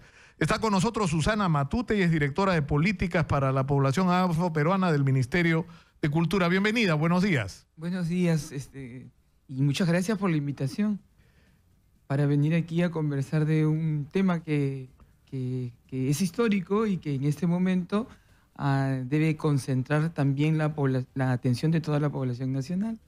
Vamos a tener un censo, y yo no sé si estoy equivocado, pero es la primera vez que la, digamos, identidad étnica va a ser incluida como parte del cuestionario, ¿no es cierto? Así es. Mira, los censos son y acompañan parte de la construcción de la historia del país y parte de la construcción de todas las poblaciones. Sin embargo, hace una demanda sentida y que de repente su antecedente más antiguo en el presente siglo tenga que ver con Durban, y que a partir de esta conferencia mundial contra que su tema focal estaba basado en el racismo, en la discriminación, en la xenofobia y todo tipo de intolerancia entre la humanidad, generó la necesidad de establecer más adelante cuántos, ¿no? El siguiente antecedente importante tiene que ver con la intervención ya del Banco Mundial en comenzar a demandar a los estados a que incorporen dentro de sus estadísticas nacionales también la variable de etnicidad. Y ya hablando ya puntualmente de población afrodescendiente, el último periodo que tenemos tiene que ver con la declaración del Año Internacional de los Afrodescendientes y posteriormente de la Declaración de las Naciones Unidas del Diseño Internacional de los Afrodescendientes. A mí entonces, sí. Solo para terminar cortito. Entonces, en ese marco, la incorporación de la variable de etnicidad aparece por primera vez para pueblos indígenas y afroperuanos en el país. Sin embargo, tienen una corrida a nivel regional en todo el continente que data, como te decía, desde el año 2000. Y nosotros recién, 17 años después... Recién nos estamos poniendo a tono. ¿No? Ahora, a mí es decir, hay un problema con la discriminación racial en el Perú, eso está claro, que además se mezcla con una discriminación de tipo social, digamos, ¿no? Sí. O sea, los blancos son los dueños ¿no? Y los que pertenecen a otras razas son los que están abajo, ¿no? Los de arriba y los de abajo, digamos, ¿no? Ahora, hay algo que a mí me ha sorprendido, que es la información. Hay una investigación, entiendo que el doctor Altamirano, que es un distinguido investigador médico, está involucrado en esta investigación sobre el origen étnico de los peruanos. Y los resultados son sorprendentes. Son sorprendentes, ¿ah? Con respecto al mínimo, la mínima existencia de personas en el Perú que puedan considerarse arias, ¿no es cierto?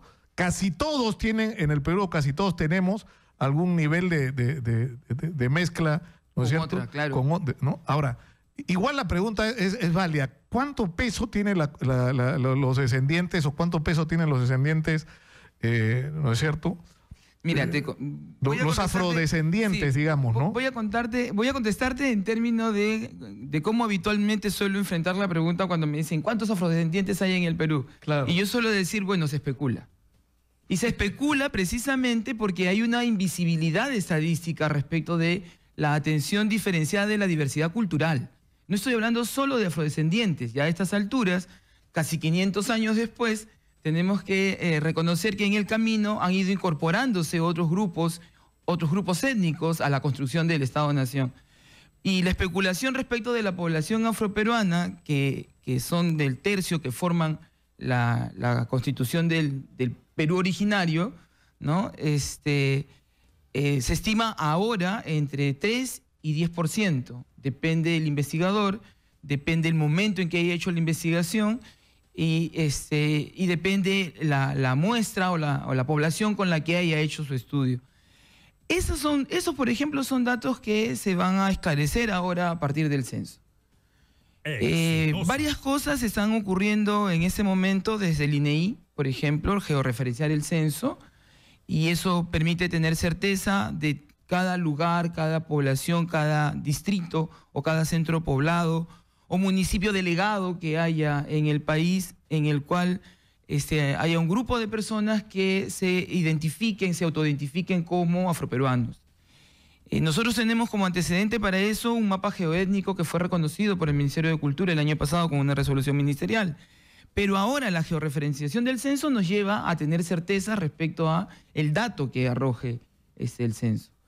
Es decir, saber exactamente cuáles son las zonas donde hay una mayor presencia de afrodescendientes. Eso en primer lugar, ¿no es cierto? ¿Cuáles son las zonas donde nos ubicamos? ¿Y cuáles son las condiciones en que viven, ¿no es cierto? O sea, ¿cuánto? Porque, sí. O sea, yo creo que es tan importante esto del censo. Nosotros estamos recontra comprometidos, o sea, estamos haciendo campaña por el censo, hemos hecho campaña porque se inscriban los voluntarios y todo lo demás, porque yo creo que si no nos... O sea, tenemos que reconocernos como país, ¿no es cierto? Saber lo que somos realmente y quiénes somos. Y además, en qué condiciones estamos, porque, o sea, puede haber mucho floro sobre este tema, pero es una realidad, pues los afrodescendientes no han tenido, por ejemplo, el derecho al acceso a la educación, ¿no? Claro, o si existe como acceso, la verdad es que no se da en las condiciones que se esperan. En primer término, por la calidad del servicio que se recibe, y en segundo término, porque... No necesariamente se ajusta a una pertinencia cultural, ¿no? Entonces, recibes efectivamente un modelo educativo estándar, pero no hace referencia para nada a la valoración de los aportes de la propia población local, inclusive, ni siquiera tienes que pensar en el marco nacional, sino solamente del propio espacio donde convive la población y donde no se visibiliza ninguno de los aportes, ninguna de las construcciones o referencias que fortalezcan la identidad del afrodescendiente en particular, pero que además contribuyan a también el respeto y reconocimiento de la población en general, ¿no? Pero ¿cuánto hemos avanzado realmente? O sea, con respecto a vencer el tema de la discriminación, al derecho a participar en espacios públicos, al derecho a tener acceso a instituciones, a empleos. Y yo creo que lo más importante de todo, a tener acceso a una educación que pues, finalmente es el camino pues, a la liberación y al progreso de la gente, ¿no? Mira, el cuánto hemos avanzado lamentablemente sigue siendo desproporcional respecto al resto de la población. Hay un estudio del Ministerio de Cultura que es el estudio especializado sobre población afroperuana, y allí las referencias, por ejemplo, probablemente respecto a las necesidades básicas insatisfechas sea bajito, pero proporcionalmente con el resto de la población sigue siendo significativo. Y exactamente lo mismo ocurre respecto a educación, respecto a salud, respecto a trabajo, respecto al buen trato, nada más. Eso.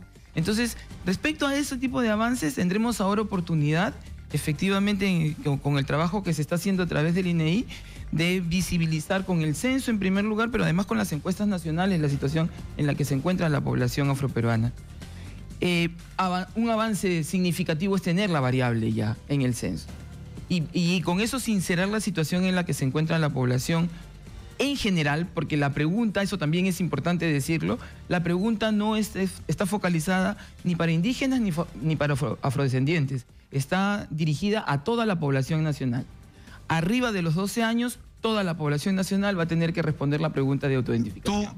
Tú cómo, o sea, racialmente, ¿no es cierto?, o étnicamente, ¿cómo te consideras, no es cierto? Así, o sea, como dice la pregunta, de acuerdo a tu cultura, a tus costumbres y a tus antepasados, ¿te sientes o consideras? Y entonces hay para toda la población, hay categorías, hay 8 categorías diferenciadas, desde los quechuas, los aymaras, pueblos nativos, pueblos originarios o indígenas, los afrodescendientes, que probablemente sea la categoría más extensa, que incluye a negros, sambo, mulato, moreno. No hay una que diga todos los anteriores, yo me incluiría en todos los anteriores. Valdría la pena, pero hay... O sea, yo sospecho porque por el lado de mi abuela materna hay afrodescendientes y por, bueno, el lado de mi abuela paterna claramente. Que también. No, es sangre andina, pero así 100%. Listo, ¿no? pero... Yo creo que eso somos la mayoría de los peruanos, ¿no? Y hemos asociado, ¿no? Yo no sé de dónde le sale así. Por eso es que la pregunta te conduce, te toma dos referentes. Te dice costumbres y te dice antepasados. Y te lleva a dos oportunidades, a decir, ¿te sientes o te consideras, no? Entonces yo creo que esa es una condición importante, porque además la autoidentificación es un ejercicio personal, es un ejercicio individual. Y por eso dice autoidentificación. Eso también es importante resaltarlo. Nadie te va a decir qué eres. Sino Nadie tú mismo va a marcar lo que percibe, sino uno va a decir lo que uno siente y considera que es, ¿no? Yo creo, sinceramente, que este censo es uno de los más importantes que hemos hecho en muchos sentidos, por las circunstancias en las que está ocurriendo, porque nos va a permitir medir cuál es realmente nuestra situación como país, entre otras cosas con respecto a este tema, ¿no? Sí, y la otra cosa importante de este censo es hacer un ejercicio cívico de reflexión desde la población. Regularmente los censos han ocurrido, ya pasado hasta el año 2007, que hay una instancia que viene y hace el ejercicio técnico y nosotros simplemente como población rendimos información y ahí termina todo. Creo que a partir no solo de esta pregunta, en general a nosotros nos interesa que el censo rinda data sincera y real respecto de cómo se encuentra la población. Nos interesa también que la población se autoidentifique a través de su lengua, se autoidentifique a través de sus características étnico-culturales. Pero nos interesa sobre todo que la fotografía sea lo que necesitamos, porque si no, como Estado, no podemos tomar decisiones. No podemos resolver los problemas si no sabemos, ¿no? Entonces sí creo que ahí hay, en este momento, un ejercicio diferente de relacionar ese instrumento técnico, ¿no es cierto?, con las políticas de Estado que se necesitan. Pero también con la actitud que la población debe tener respecto a la información que recibe. Porque aquí hay un ejercicio pleno de derechos. No es la pregunta de autentificación no aparece porque alguien quiera, aparece porque es importante terminar de cruzar toda la información que el censo tiene respecto a las características que tiene la población. Faltaba un insumo, era esta variable. Yo le agradezco muchísimo a Susana Matute, directora de Políticas para la Población Afroperuana del Ministerio de Cultura, por estar con nosotros, y seguimos con la campaña. Hay que señora Magariño, hay que hablar con la gente del INEI para seguir con la campaña. Sí. No, entiendo que sigue todavía el registro de los voluntarios y hay que apoyar esto, ¿no? Porque además es una experiencia extraordinaria, sobre todo para los jóvenes estudiantes que tomen contacto con el país en el que viven, ¿no? Que aprendan de su propia realidad, del país que les vamos a heredar, que no es sinceramente con el que yo soñé, como dice la canción, porque yo nací en el 53 y esto no se parece al mundo con el que soñé, pero yo creo que es importante para los jóvenes. Muchas gracias. A ustedes. Vamos a la pausa, regresamos con más, vamos a hablar de Sierra y Selva Exportadora con Alfonso Velázquez, que ya está en los estudios de Exitosa. Volvemos. Estamos de regreso, son las 11:44 de la mañana. Tenemos un mensaje de nuestro auspiciador. ¿Sabías que Paraíso es la única marca de colchones en el país que tiene un laboratorio en el que cada insumo y luego el colchón terminado es sometido a 7 rigurosas pruebas y a exigentes controles de calidad para asegurar la garantía real de su producto? Si no pasa las pruebas, no sale a la venta.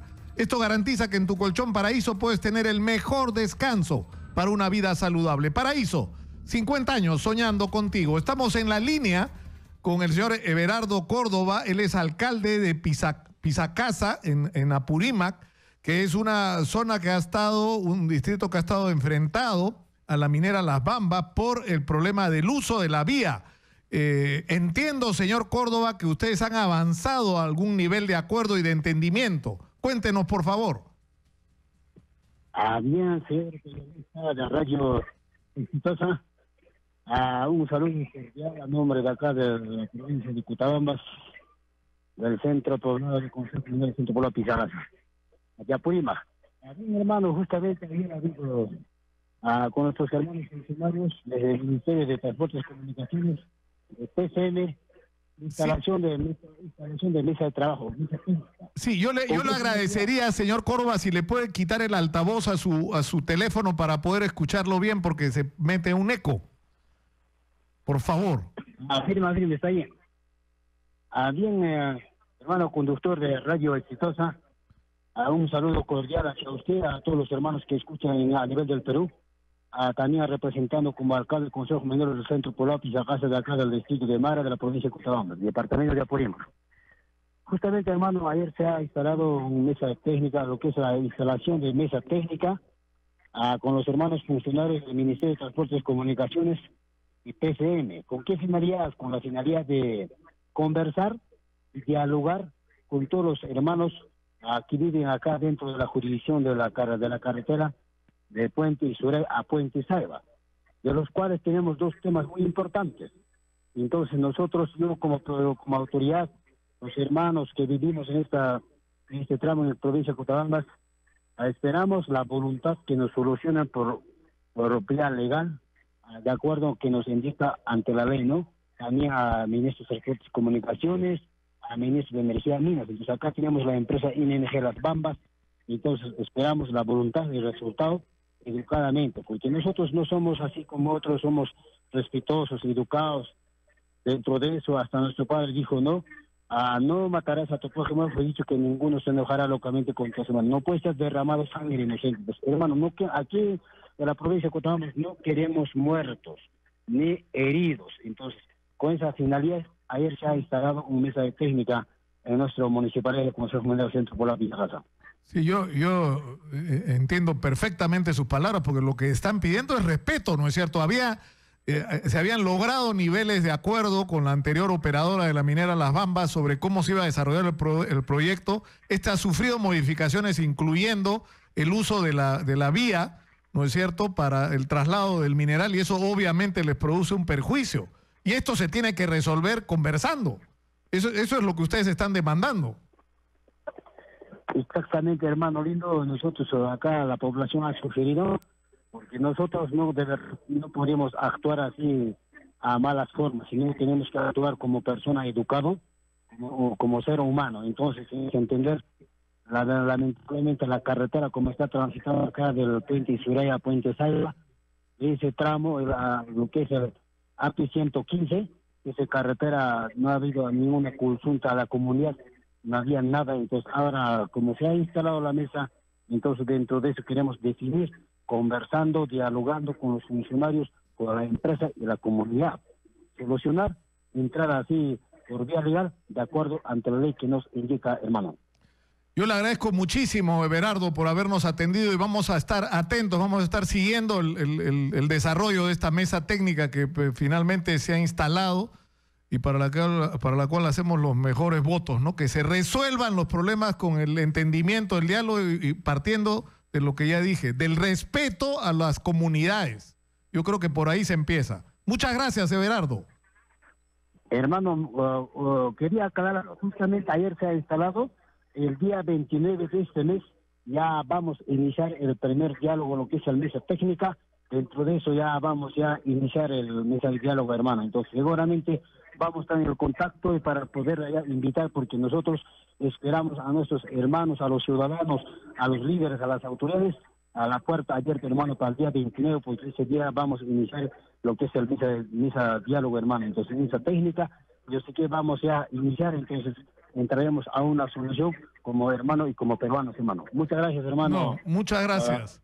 Muchas gracias. Ha sido el señor Everardo Córdoba León, él es alcalde de Pisacasa, en Cotabambas, en Apurímac. Ustedes lo han escuchado, ¿no? Es una persona razonable que está reclamando algo que es justo.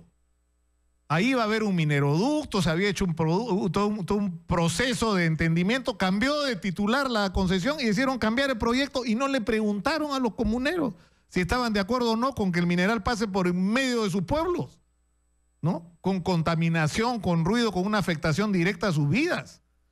Entonces, no se puede irrespetar a la gente. No se puede y no se les puede acusar de terroristas antimineros ni nada. Son gente razonable que lo que quiere con todo derecho es que se les escuche, que se discute sobre algo que está afectando su vida y que además están sacando mineral de su subsuelo que debería beneficiar en primer lugar a ellos, ¿no? Vamos a seguir el tema de las bambas con una perspectiva distinta a la que lamentablemente en muchos casos dan los medios de comunicación, ¿no? La perspectiva de la gente. Pero en fin, está con nosotros el presidente ejecutivo del programa Sierra y Selva Exportadora, el señor Alfonso Velázquez. Bienvenido. Nicolás, ¿cómo estás? Gracias por esta invitación. Justamente uno de los temas que trabaja Sierra y Selva Exportadora recientemente Selva, es la prevención de conflictos en base al diálogo, en base a poder mostrar las oportunidades del entorno territorial. ¿Qué cosa podemos hacer con este alcalde, con su comunidad? Es un tema pendiente que en Apurímac nos tiene muy atentos y muy dispuestos a cooperar, por supuesto.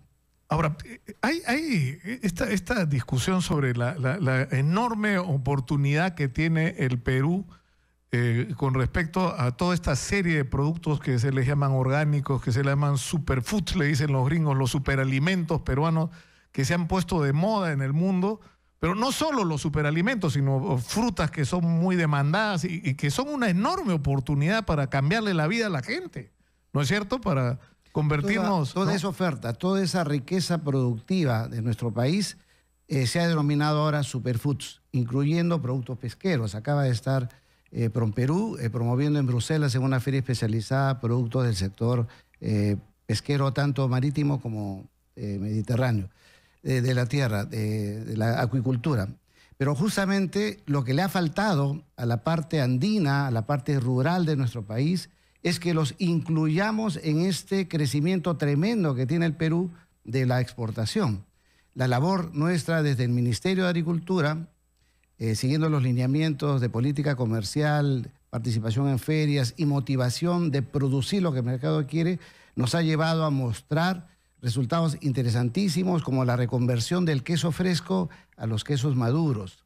La palta en la sierra, hoy fortaleciendo su producción en los meses de enero, febrero y marzo en contraestación. Mejores precios que la palta de la costa que sale en mayo. El haber aportado al crecimiento del arándano, este producto que de cero en 2011, este año vamos a llegar a 350 o más millones de dólares y que involucra también es increíble, ¿no? al pequeño productor. Hemos logrado generar estos negocios inclusivos, llamamos, donde también el pequeño, Nicolás, participa con el mediano y con el gran agricultor y productor en el boom que vive el Perú. Y ahora le toca a la selva. ¿Y cuáles son los productos que más éxito han tenido, los que están teniendo más éxito? Porque ya, bueno, sabemos lo de la quinoa. La quinoa fue un tema interesante. Es indudable que la granadilla está creciendo su exportación al mundo europeo. Mayor atención porque ya nos hemos especializado en el manejo post cosecha para la chirimoya. No quiero dejar de mencionar nuevamente el éxito del arándano junto con el golden berry, que es el aguaymanto.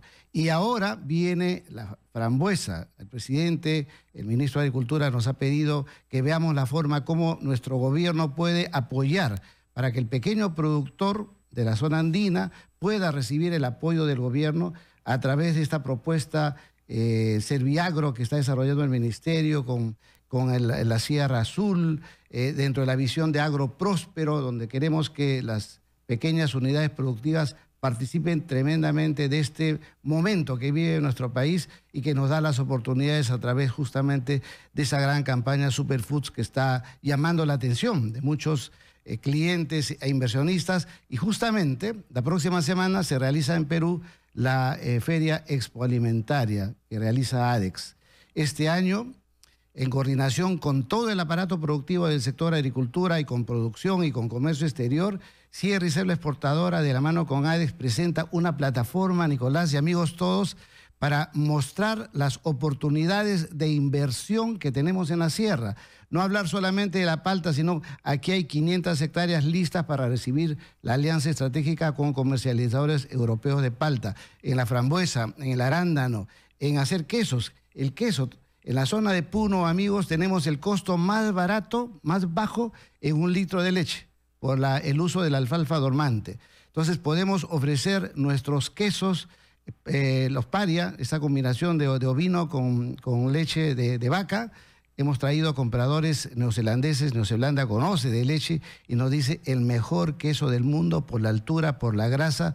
Tenemos oportunidades, tenemos nichos y ahí queremos mostrar al mundo entero que podemos recibir inversión de gente especializada en queso de España, de Francia, de Alemania, para aprovechar estas ventajas competitivas que tiene nuestro país. Claro, antes de cerrar con esto de estas ventajas competitivas, el otro día un amigo está involucrado en el tema de la tara, que es un fenómeno también, porque es prácticamente un producto de recolección, ¿no? No tienes ni que sembrarla, pero lo que han descubierto es que la tara produce un espesante que puede tener uso industrial y también gastronómico, que no tiene color, no tiene sabor y no agrega valor calórico. O sea, es así el sueño de cualquier... De este crecimiento de comida para salud, ¿no?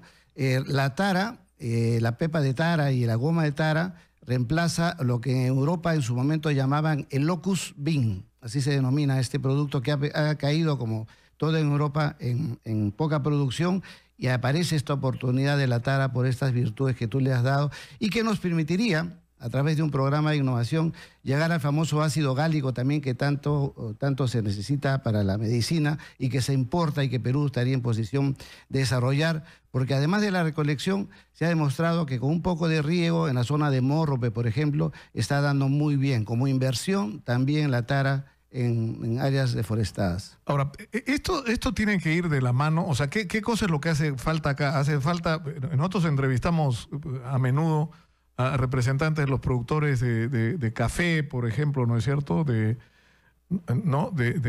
cacao, y los reclamos que hay son las dificultades para sacar los productos, el difícil acceso, en muchos casos, a créditos que te permitan, ¿no es cierto?, incorporarte en el mercado de una manera agresiva, el acceso a tecnologías, ¿no? El secreto está, Nicolás y amigos, aprovechar hoy, porque no tenemos infraestructura completa, hay un gran programa de inversión en carreteras, indudablemente, pero eso toma su tiempo. Sin embargo, en el café, te has mencionado el café, estamos trabajando para incrementar, Nicolás, el consumo interno del café a través de la campaña Cafetea Perú. ¿Por qué? Porque la cadena productiva del café hoy les permite tener productividades promedio de 14, 15 quintales por hectárea. La roya los ha devastado. Y por otro lado, los exportadores no pueden pagar más de 6 o 7 unidades de sol por cada kilo. Sin embargo, el costo es más que eso, 8, 9 soles. Están perdiendo por la bolsa, por el precio de bolsa. Sin embargo, cuando logramos que tuesten, los apoyamos, los entrenamos, capacitamos, damos asistencia técnica, saben cómo recoger el cerezo, saben cómo fermentar, cómo tostar. Están vendiendo 40, 50, 60 soles el kilo. Utilidad mínima por kilo de café, 20 soles, Nicolás. Somos 30 millones de peruanos. Si nosotros lográramos aumentar 1 kilo más el consumo, estamos incorporando a la economía cafetalera no menos de 600 millones. Por cada 2 kilos, 1.200 millones. Quiero terminar esta parte diciendo que el Perú se consume menos de 1 kilo por persona. Colombia 4, Brasil 6, Estados Unidos 8. Que no tiene sentido, ¿no? Porque tenemos no solamente el producto, sino la calidad. Entonces, como vemos, igual que los chocolates también, igual que el valor agregado en cuanto a la panela, o sea, todo lo que nosotros estamos produciendo tiene un potencial mercado también interno. Y en la selva, seguramente ya has escuchado hablar del aguaje, 6 millones de hectáreas, ¿no? Entonces nosotros, desde el Ministerio de Agricultura, desde Sierra Exportadora, no hablamos solamente de eso, sino estamos ya trabajando para asociar a los productores que saquen pulpa con las empresas que hacen néctares, etcétera, y también los aceites de aguaje. O el aceite de ungurahui, que nos va a permitir tener un aceite de uso alimenticio para no usar aceites óseos. Además pasan cosas con el tema de las propiedades, por ejemplo, del aguaje, resulta que es una alternativa porque cuando las mujeres entran en la menopausia tienen que consumir hormonas que son muy, ¿no es cierto?, llenas de efectos secundarios, y resulta que el aguaje es una alternativa natural, ¿no es cierto?, que compensa los déficits hormonales. Y además las embellece, las mantiene, según lo que dice nuestra paisana. ¿Te han contado? Que mantiene la línea y las formas, ¿no? Por eso la belleza de la mujer de la Amazonía peruana, ¿no? Y el camu camu también lo estamos recuperando. Acuérdate el boom que se vivió con el camu camu, venían los asiáticos, se perdió ese mercado. Hoy la asociatividad, la normalización productiva, el trabajo conjunto de las instituciones del Estado. Estamos logrando reconvertir ese potencial que se había perdido a realidades productivas que indudablemente nos permiten avisorar que estamos contribuyendo a mejorar los ingresos y consecuentemente la calidad de vida de esta población. Estoy viendo acá la información que me ha pasado el equipo de producción que Sierra y Selva Exportadora desarrolló en los últimos 5 años 1.700 planes de negocio. O sea, ha trabajado y esto ha supuesto la intervención en 18 regiones, pero lo más importante de todo, 217.000 personas involucradas. cuando llegamos el año 2011. Hemos celebrado estos días que han pasado, estamos de aniversario, nuestro 6º aniversario, un año de selva exportadora, decisión del presidente Kuczynski. Trabajamos, amigos, sobre un enfoque del mercado. ¿Qué es lo que el mercado demanda y qué es lo que nosotros, en forma asociada y normalizada a la producción, podemos producir? Entonces, eso significa llegar a las asociaciones, a las cooperativas, con un plan de negocio. Un plan de negocio es una especie de un contrato.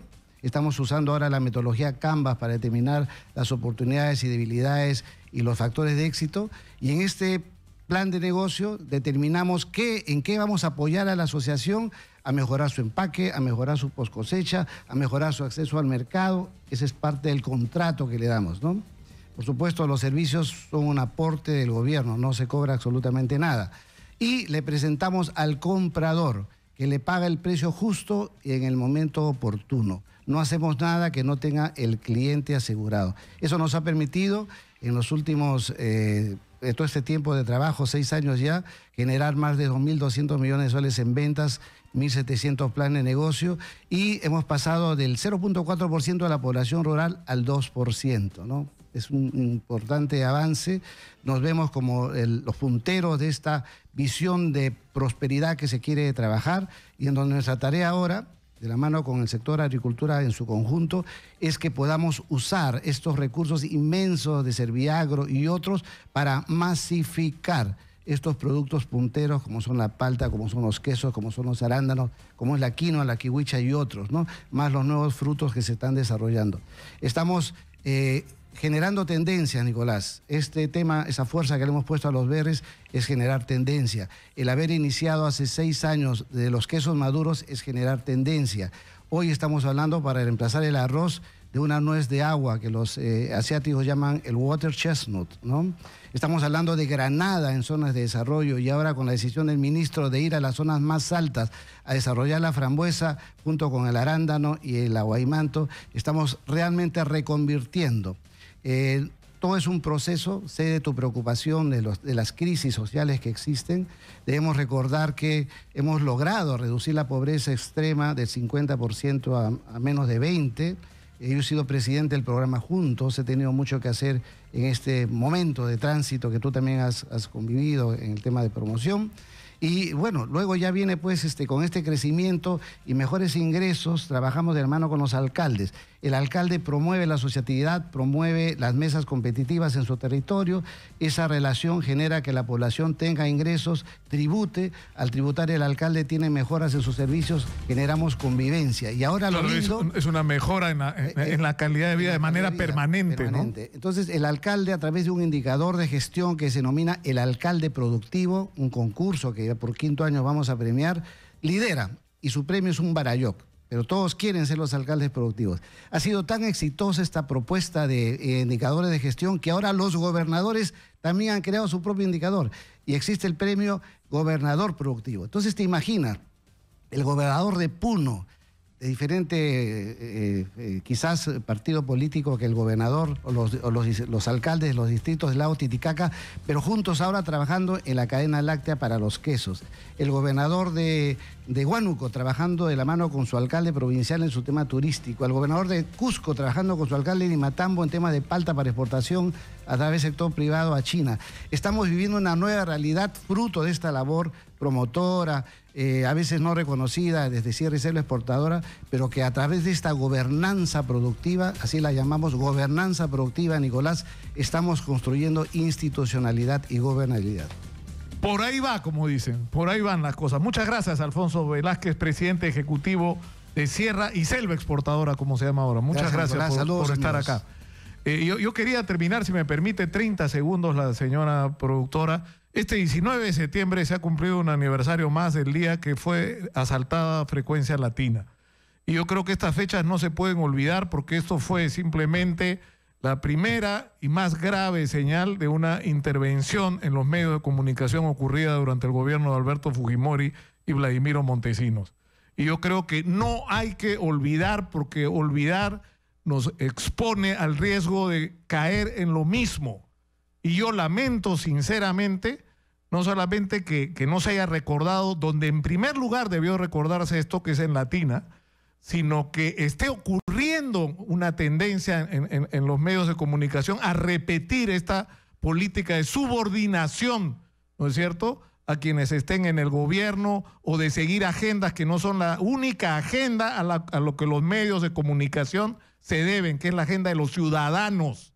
Y esa agenda de los ciudadanos, lamentablemente, lo digo para a quienes le toque el otro lado, implica enfrentarse a los políticos e incluso enfrentarse en determinadas circunstancias a intereses empresariales. Nuestra obligación es servir a los ciudadanos y a nadie más. Yo creo que ese es el gran mensaje de la discusión que se planteó ese día, que no debemos olvidar, 19 de septiembre, en que fue asaltada Frecuencia Latina. Finalmente, eso es lo que está en discusión. ¿A quién servimos los medios? Muchas gracias, me despido hasta mañana, los dejo con el señor Manuel Rosas. Muy buenas tardes.